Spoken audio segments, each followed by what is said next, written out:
Hey you guys, it's Paxton here. I see you're about to enjoy the first segment of our new episode of From Behind the BarCast on YouTube. Thanks for watching. We really appreciate that. And thanks for listening too. Well, would you like to watch the whole YouTube video, the whole podcast, unedited on YouTube? Why don't you try joining our Patreon then? See, if you join our Patreon, you'll get full audio and video podcasts without any ads on them.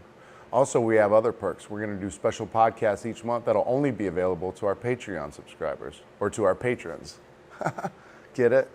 Anyways, it's only $5 or $10 a month, depending on the tier that you get, and there's special perks with each tier. So please go to patreon.com/FromBehindTheBarCast to find out what's best for you. And thank you for supporting and listening. This shit gets kind of expensive with the cameras and the equipment and all, and the rent. So thank you. We appreciate it.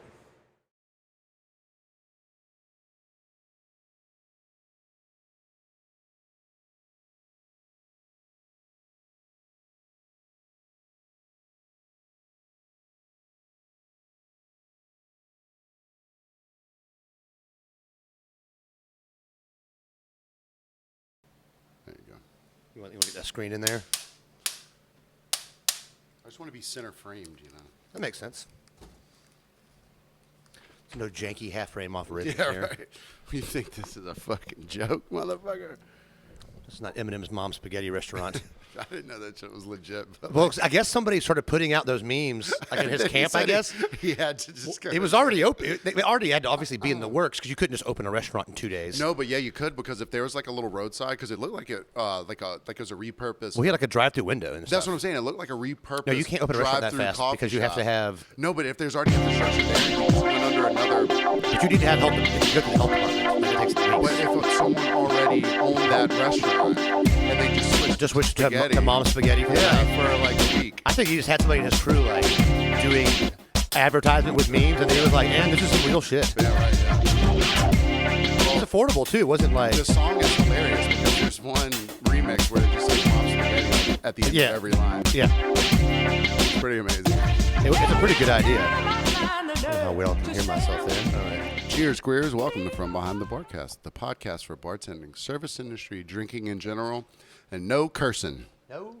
No cursing. By the here way, at the- Charlotte said you said fuck way more than 6 times last week. What, in the first half? What about the second half? It's 0 fucks in the second half, but she's like, y'all can't count for nothing.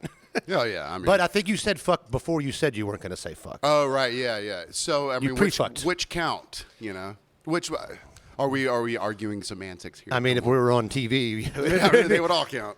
Well, so making the conscious effort not to. I'm going to try the whole. I mean, I'm going to say other words, but no Right. F words, okay? all shucks. Anyways, this week we're brought to you by UGA Football and Yes, we National are. Television. College game day. We have an email. It's at FromBehindTheBarCast@gmail.com. We have Instagram at FromBehindTheBarCast. This week we also have 2 voicemails. Yes, we also have Facebook at Behind the BarCast. We're also and, on Facebook except for as well. 5 hours today, we didn't have it. Yeah, I know, right? No one else did. So I was talking to Vinny earlier, and I was like, man, I kept restarting my phone because I thought it was just a piece of junk. And like my service was bad or something. I was like, Verizon, what the F? A lot of people did that. I just saw it on Twitter today. It was like Facebook's down. I was like, what? I don't get on Facebook enough to notice, but I went to Instagram when he texted me about it and was like, oh, you can't do anything. Well, yeah, when I realized what the actual problem was is when I opened my computer And tried to that check way? it that way, and I was like, oh, it's happening everywhere.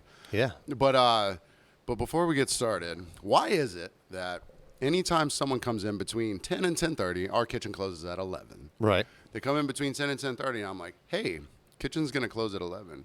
Would you like any food? Let's go ahead and get it going. And the most adamant people are like, oh, absolutely not, man. I had dinner or this. My wife, I got to be home at this. It never fails that exact same person who is so fervent about not eating something 5 minutes before the kitchen closes, they're like, hey, sorry. You know what? Now that I've had a few shots, I'm ready to. I'm ready for some pizza. And I'm like, I know, like it's 10:30. If you did eat dinner at any like normal time, like 8 o'clock or Yeah. something like that, and then you have a couple cocktails, Maybe at 10:30 you want something. maybe you've been hitting the vaporizer pen, The vaporizer pen. I've heard about the those. digital vaporizing marijuana pen. Yes, those are real, I think. They're real. I get offered them all the time. Yeah, people still offer it to you? Yeah, well, strangers mostly. I had a guy come in Saturday or whatever, and I guess he just like profiled me in some sort of You way. look like you would smoke weed. Yeah. And he's like, hey, how about the pen? I was like, no, thank you, man. I don't do that. And he was like, yeah, right. Yeah, exactly. Like, sure you don't. Sure Come on, you man. don't. I mean, I know I kind of look that way, but Just because I'm dressed this way just doesn't mean. just because I wear a T-shirt and shorts every single day of my life, no matter what. You didn't see my dad's shoes? Would a guy with these dad's shoes smoke a digital vaporizing pen? If anything, I'd have crumbly old dry weed. Yeah, dry weed. And Only you roll your own joints. 1.5 that's rolled over like 6 times. You know what I mean? Yeah, a bunch of pinners. Yeah, I know. A cigarette pack full of little pinners. Oh, yeah. Trying to share them with people like Joel does. He's like, hey, man, you want to come smoke something? No, I don't. No. And it looks like the Cheech and Chong one, not the big one, Not the record size one. Yeah, the one that was a Z when they pulled it out of his pocket. It was in the Z shape. You do the cross joint. I've smoked a cross joint before. I've seen a buddy of mine, Kyle, I saw on video. He had right after the Pineapple Express movie, he had made his own cross joint because he was like, I think he was like aeronautical engineer at that point or something like that. I So guess it's that's very what it takes easy to do that. Yeah, well, it's an airplane, so yeah.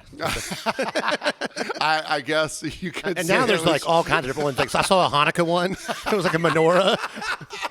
But like the lung power to light all that at once, it's just like, Yeah. Like by the time you get it going, you're gonna pass out. See, you would think that you could engineer it where there's two ends of it that you would hit from, so that you could have another person. But then you're like Lady and the Tramp face to Hey, man. face. Do you see what the romantic joint. Cypress Hill does? They have like a burning it's like a contraption. It's like this like the size of a dinner plate on top. It's just a giant bowl, and they'll put an ounce in there, and they'll use a torch to light it, and it's just like a blower, and they put it in the room. Oh, yeah, and they yeah, just blow yeah. it around the room. So just I've seen, everyone's taking shotgun blasts every time they breathe. I've seen like Instagram videos of it, and it's like a giant leaf blower. Yeah, but with weed smoke. But with a with ounces of weed in it. and then Just- I mean, literally, it's on for like 10 seconds, and then the whole entire room. And they'll like seal the windows with can't see plastic, so you into- can't. And you're just sitting there and they're just like, all right, well, So we used to call that fogging out. But I Yes. met some guys from like New Hampshire, some weird place like that, and they were like, "Oh, you want a clam bake, bro?" what? Like clam bake? Ugh, sounds like a bad sexual position. Yeah, that's what I'm saying. That sounds like you're stuck in a hot car with a certain type of lady. So I used to have a single cab pickup truck, so we would always like go squeeze it. Like three of us would get in there Yeah. and hit the bong a few times and Yeah. kind of fog it out. I had a Geo Metro, Oh, my first wow. car. It was 4 doors, but they squeezed 4 doors into the size of a 1.5 door So car. what was your trunk partition like? Like Yeah, 2 textbooks? You know what fit exactly perfect in the trunk? A pony keg, like okay. a quarter barrel. So that's and my book bag. No, that's all you need. Yeah, right. On the way to school, you just and get a pony keg in your book we bag. discovered that, but the thing was, my shocks on the back were so bad, I looked like I was in a lowrider driving out to the field to. If you're going to have a lowrider, a Geo Metro is the lowrider to go with. And the reason we got that keg, so this is a funny story. I lived on St. Simon's then, and it was during Georgia-Florida game, and I was like 19 or 20, and there was this. They would shut down like the pier area around St. Simon's, which was called the Village or something like that, whatever. But all the restaurants would rope it off. And then all the restaurants participated in the same thing. It was like a big block party. Yeah, like a block party, yeah. So you can kind of. So they would wheel trailers full of kegs with the pours on the outside, so they could bartend on each side of there are pours on each side. Yeah, of the so you're thing. bartending on like a float, basically. So they would have like 3 of them down there. So anywhere you went, this was like there was a place called Brogan's. Brogan's had their own trailer. Instead of having to go inside, you could just go up and get your draft beers or whatever. So it was the day after the Georgia-Florida game. It was a Sunday, and me and my buddies were out skateboarding. We went to one of our normal spots, and one of those trailers was back there. And I was like, oh, man. I was like, let's go see if we can pour, like, beer out of there. And we went, and, like, 3 of the taps were We're pouring. active, so you're like, all right, free beer. So we're like, we're going and searching for, like, cups. We're like, hey, man, anybody got, like, wanna wheeze a the juice? barrel? You know what I mean? So we did that for, like, an hour or so. And we thought, we were like, and then one of my buddies was like, have you tried opening the door yet? I was like, what Like where the door? kegs are? I was like, what door? He goes, this door. Opens right up. It looked like someone had been smoking weed in there because all the chilly air came out. Yeah. All to reveal like 6 kegs untapped. They're just sitting in the back of this Just trailer. sitting there that they just didn't use. I guess not enough people showed up. And they were just leaving them hanging out in the back like no one was I going to mess think with they it. were just like, they were probably going to pull it, ride them away the next day. So I pulled my car up, and we fit one of the ponies in the back of mine, and then we fit one of the big barrels in the back of somebody else's. proceeded to go straight to our field out in the woods. Your field. Your field. Yeah, the field that we go the field. to. Hey, I'll meet you at the field. Yeah, the field. It's just like Moon Tower, man. Yeah. And so we stole the keg and went out there and had an amazing time. I got a Heineken keg, and the other guy got it was like, hey, popping. He got like a Bud Light keg or something like that. And it was super fun. The thing was, no one really believed us that we had 3 kegs or whatever. So no one showed up? No one showed up. So we had like 10 people there, but it was super fun. So I drank on that keg for like the next 2 days probably. I had my parents went out of town one time, and so we had a friend of mine, Chris Omer, owns a parents on a liquor store. Right now he does. And so he brought a pony keg to my house, and we tapped it, and like I wasn't a big beer drinker, nor had people there, so we drank 8 beers at it or something. Well, something happened, and there was maybe 10 people there. There was not a lot of people there at all, and the cops. One of our neighbors called the cops because it was like midnight, and they knew my parents were out of town. I shouldn't have been, I was right out of high school. Yeah. And so the cops came, and so we hid the keg, and the cops made us all leave, including me, my own house. So I had to leave. So I went somewhere else and drank it or whatever and passed out. When I came home next, my dad found the keg on the back porch and was like, "You're having a party here?" I'm like, "It's full." It's full. We didn't have a party because it got busted before. But that's not what we have you a party. tell him. You say, "No, Dad, I had a moral dilemma," and I was like, "No, you guys get out of here. We're not drinking this keg in my house. Why'd you try and force me to do that?" Yeah, that's exactly what I said. And I'm sure he bought that story too. Oh yeah. He's a smart guy. He knows. Yeah, I think he would have figured it out pretty quick. I don't remember what kind of trouble I got in, but it wasn't. So you're gonna get in trouble if you have a keg on yeah, and it was a pony keg, but still, it's a keg. A keg's a keg, kind of. Keg's a keg, especially yeah. when you're whatever age you're. Yeah, not old enough to buy a keg. Yeah, right, exactly. So so the Georgia Florida games are nice for stealing kegs out of the That back seems like of it's probably the not an uncommon thing at a Georgia Florida game. But Georgia Arkansas games are a good place to get your sign on national TV. on national television for at least 2 minutes. Yes. So we went to the game this weekend, as you know if you listened before, and Charlotte, my sister Charlotte, made a sign on the front that said ESPN. Extra smoky pigs at noon. Decorated it, glitter on the back from behind the BarCast with podcast on the bottom. So I could have one side of the sign look like a regular sign so I wouldn't get tossed from the air. They don't like self-promotion. They don't want any self-promotion. And so no QR codes, I couldn't have had I was going to put the Instagram symbol on there and a Spotify thing. Yeah. But we decided to write podcast instead because it would be a little less. Yeah, it just looks like letters instead of it's a little less obvious. And the reason I suggested putting the logos on there because all those logos are easily recognizable. Oh yeah, from anywhere. But for the right and wrong people. Yeah, the ESPN broadcast would have been hey, man. But we weren't in the pit. We got behind their. Yeah, so explain all right. So there's 2 ways to do it. So you can get there at 3:30 in the morning and get in the pit, which is where the main stage is. And that's where that probably gets the most airtime. It gets all the airtime. Yeah, because there's no games on. You're right behind the announcers and everything. Right. So your signs are on TV, but you got to be there at 3:30 to get in line. They let you in at 6. No drinks, no book bags, nothing. They search you head to toe. You can't no water or anything. No water or anything. You can come in and out, but only a few times. No, I'm not 22 years old. I can't stand there that long.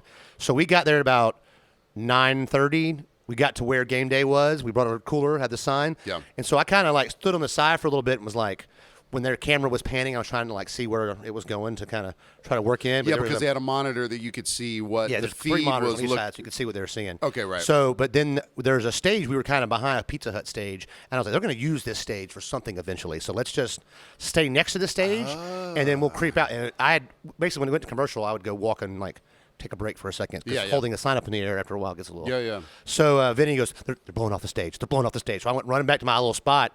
And they were prepping the stage, blowing it off with a Home Depot blower because it's the Home Depot college game day. And got on the side, and the cheerleaders came up and they did their little pick. So I got behind Reese Davis and waved the sign around in the air. Turn it around, turn it around. Got 2 good solid minutes of airtime. And shout out to our buddy Mike Lynch, friend of the podcast, listener. He was watching it. I don't even know if he knew that you were necessarily going to be there or not, but he caught it while it was on actual broadcast and snapped a picture of it. Yeah, for it was us. one of Charlotte's friends sent a picture to her. Oh, really? Yeah. Okay, yeah, I'll throw him up on screen for the YouTube video. But, yeah, and I obviously recorded it because I went home and watched it a few times. Oh, did you have it TiVo or whatever? Yes. Whatever the kids have these days? Yes, TiVo. That's real popular right now. Brought to you by TiVo. But yeah, so I went home and watched it and was like, oh, there I am. So you went up there on Friday night, though? We went Friday night, stayed with my cousin, went to a bar called the Butt Hut. Which sounds like a place I made up, but no, it's Butt Hut because the Butt Hut was also featured on game day. They smoked all the meats. I was gonna say, so it's pork butt. Yeah, pork butt. Okay. So they smoked meats for college game day.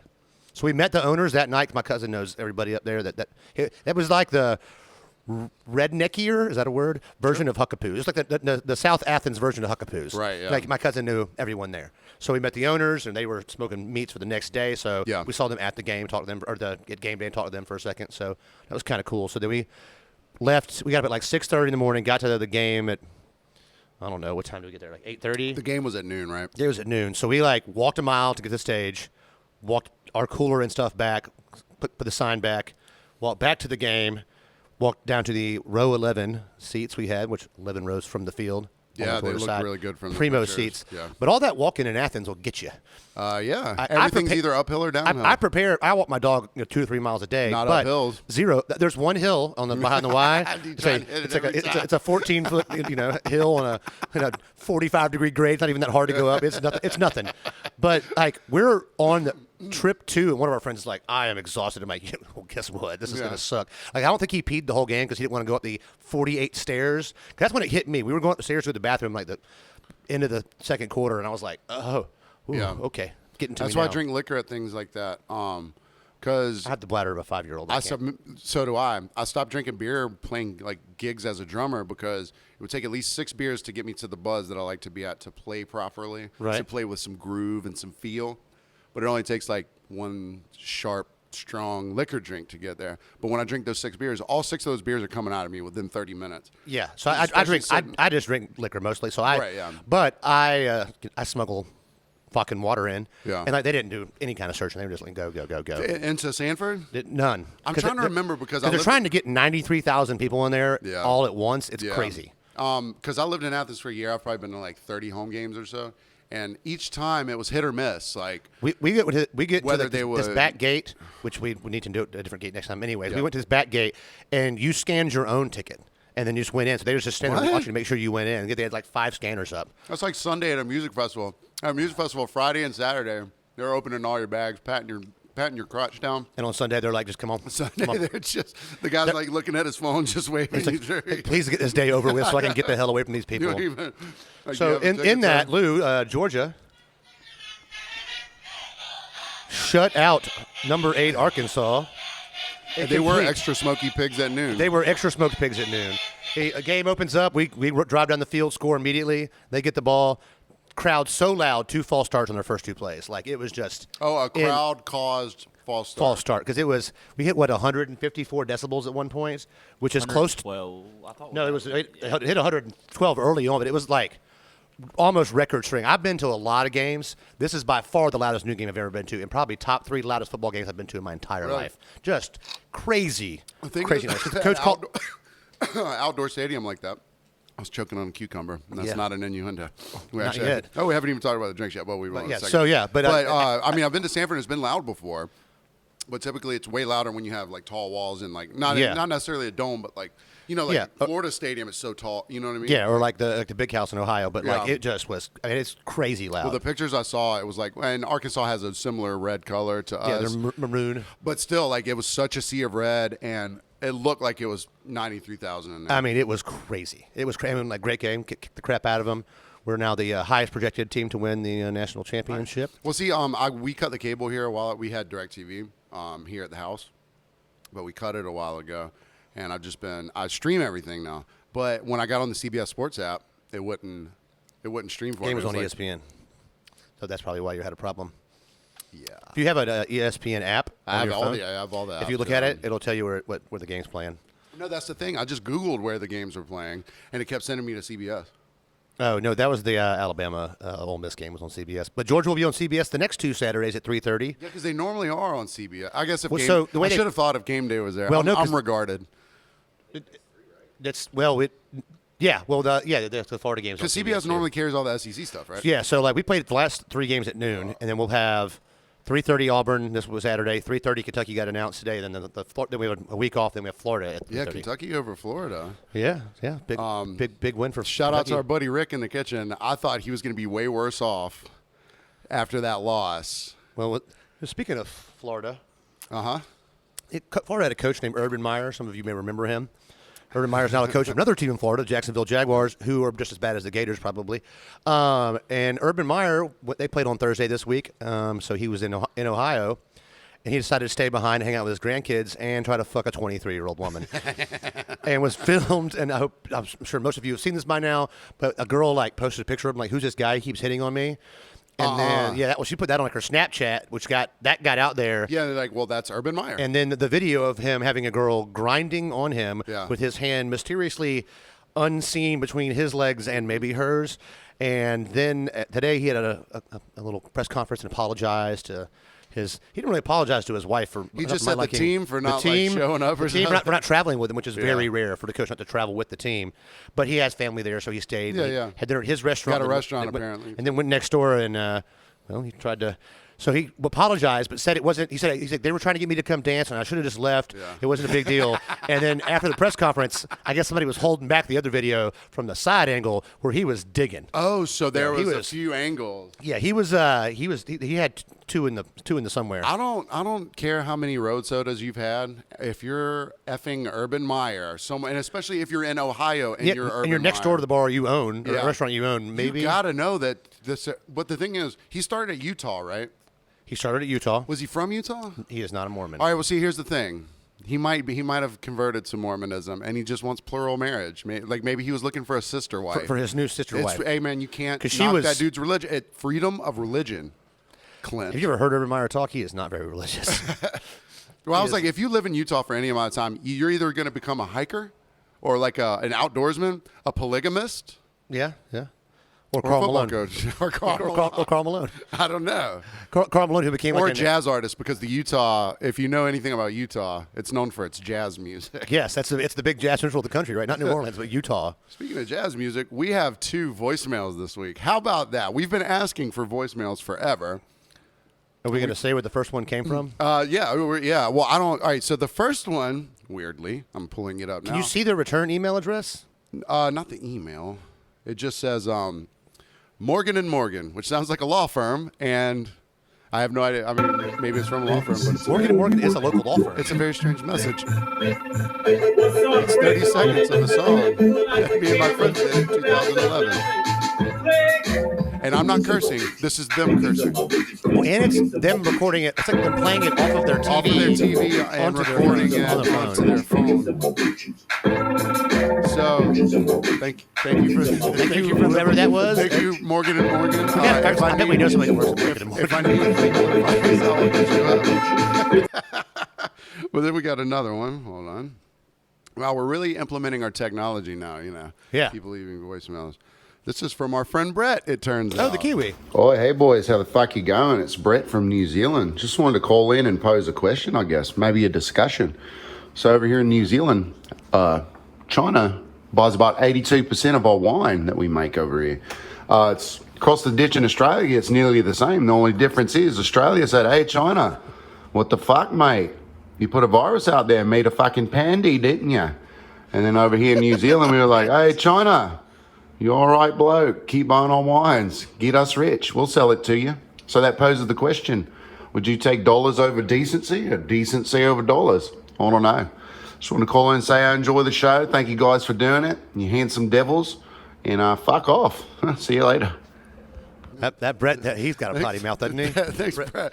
I'm glad someone can curse around here. Yes. I think I've done well so far today. So what do you take dollars over decency? All right, so here's the thing. If I were New Zealand, a tiny little country. That most of their money comes from literally. wine? So they the thing was, and I just read this, Australia, they have all of their wineries, they have 60 to 80% of their labels are made in China, probably? No. Committed to China market. Oh, okay. You know what I mean? So, they're illegible unless you understand Mandarin or Cantonese or whatever. Yeah. So, Australia was like, hey, why'd you put a virus out there? Why'd you lab leak? Why is the pandy going on? And China was like, psh, whatever. None of your business.